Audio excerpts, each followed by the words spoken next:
So this is specifically in the context of someone who is burnt out working, right? Yeah. Right? Take a break. No, really. Take a break. Take a break from this environment that you are in.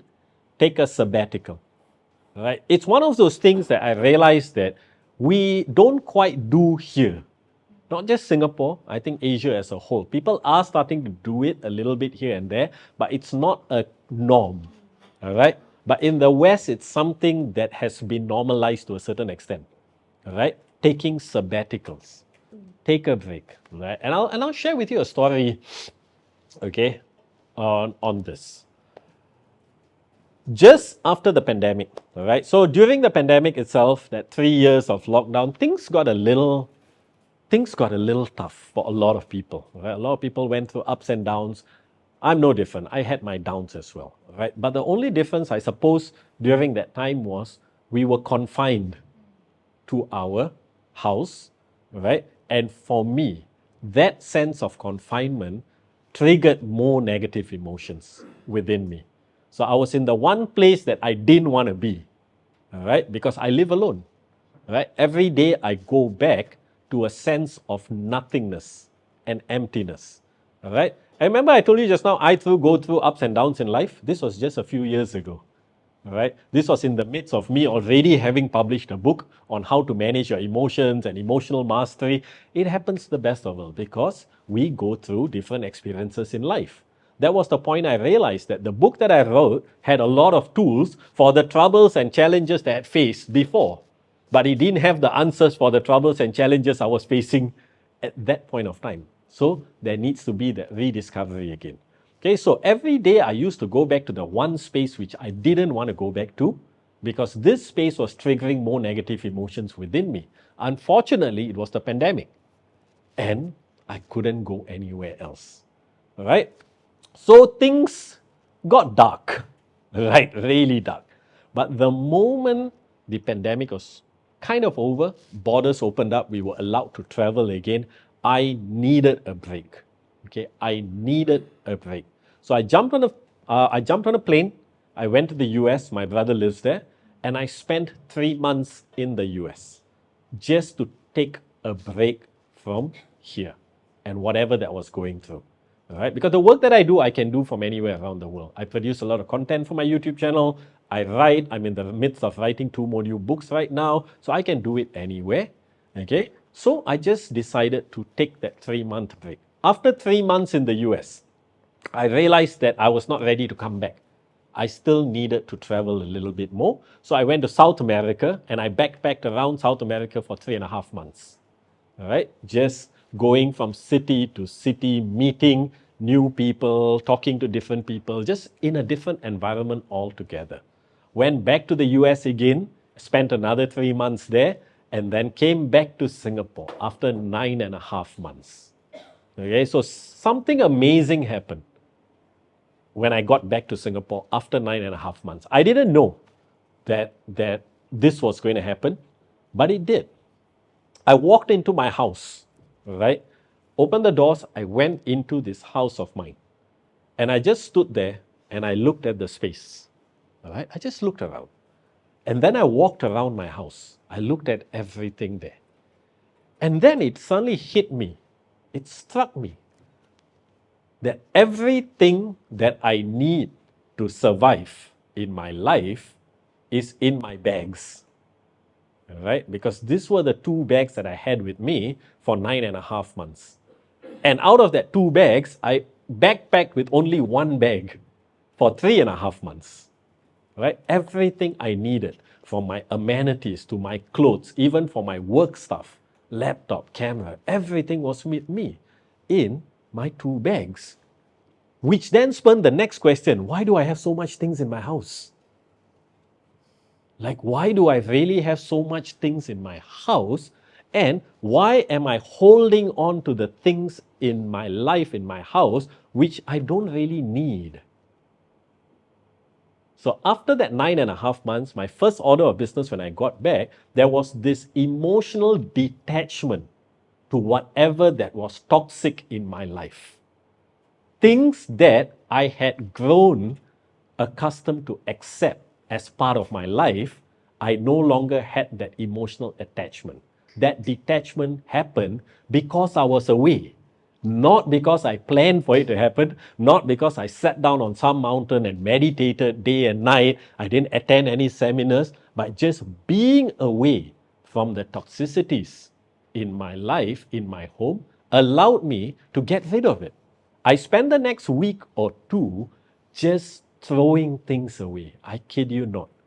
Right? I was throwing away things which I thought I could never throw away. Emotional attachments, mementos, all kinds of stuff. You think it was their love letters, whatever, stuff that was long gone, but you're still holding on to things, right? From 10, 15 years ago.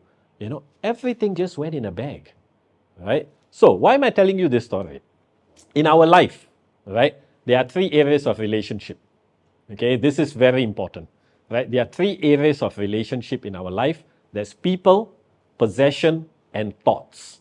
People is the people in our life, right, around us. Possession is what we have, the materials, the things, and thoughts. Thoughts is what happens inside here. It's the thoughts that we carry, all right? All relationship in our life, be it people, possession, of thoughts, right, can either be empowering or they can be toxic. All right? All relationships in our life can either be empowering or they can be toxic. The question is, sometimes you don't know what is toxic until you take yourself out of that environment and put yourself in a different environment for a while. And then when you come back to your regular environment, you will realize immediately what is toxic and what is not. Because when you spend a lot of time in a toxic environment, you accept that toxicity as normal.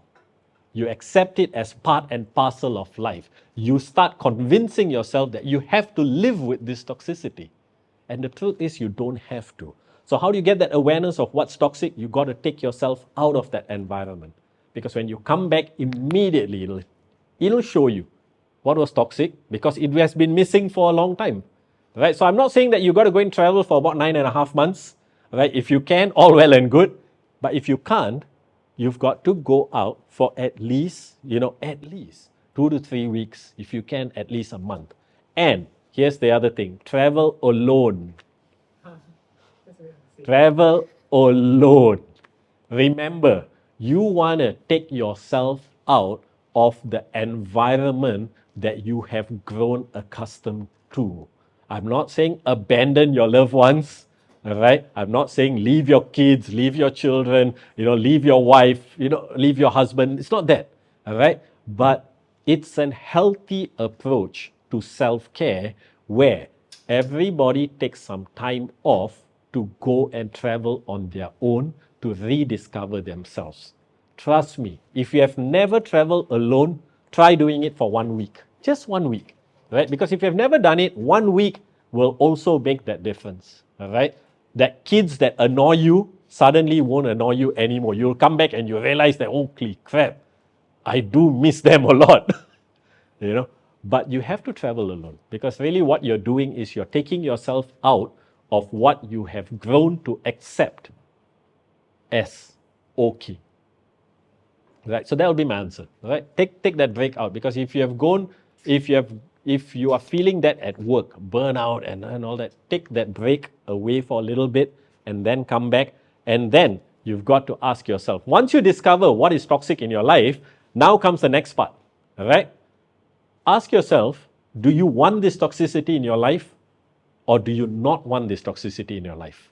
Okay, because you can keep toxic relationships, okay? Right? Of course, ideally, you want to get rid of all toxic relationships. So someone asked me this the other day, all right? What if, all right, my kids are the one that's toxic? Yeah? I can't abandon my kids, right? All right? And here's the answer. You can, if you want to, because there's enough stories out there. People have done it so many times where they abandon their kids. All right, and they just leave. So it is possible. It is not impossible, but you choose not to do it. It could be because of values, it could be morals, it could be, it's the right thing to do, right? Not leave the kids, right? So, if you choose not to leave a toxic relationship, then it is by choice. And if it is by choice, all well and good, because you know why you have chose to keep this toxicity in your life. As long as you know why, it's all well and good. Problem is, most of us don't know why we have that toxic boss in our life. We have that toxic partner in our life. We have that toxic possession in our life. We have this toxic need in our life. We don't know why. All right? We just want. Oh, that person is having a fancy new watch. I want a watch too. Right? But we don't know why. So, what I'm trying to tell you is this: self-awareness. If you know why, all well and good. Keep the toxicity, as long as you know why. But knowing why will also give you this opportunity to get rid of the toxicity if you choose to. All right? So it's about owning up to what you have in your life, all right? And not just allowing things to just accumulate in your life and bring you down.